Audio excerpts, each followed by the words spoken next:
大家好，这是见证历史的时刻哦，电梯要更新了。我们的生命有时候就像这个旧电梯，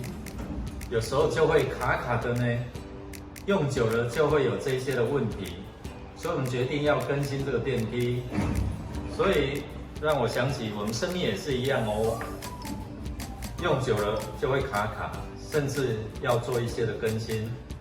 罗马书12章第2节说什么？我们不要效法这个世界，只要心意更新的变化，叫人查验何为上帝善良、纯全、可喜悦的旨意。希望我们一起来更新，就像这个电梯一样，我们一起来经历上帝在我们生命当中丰富的作为，更新我们的生命，好叫我们对神的热情重新燃起，好不好？我们今天就来分享。我今天不效法这世界，我必须付出的代价，但我却能够通过，很感谢的哦。当然代祷也有，可能我要心意更新的变化，我付出的代价很苦，就像游牧师这个用1个月之后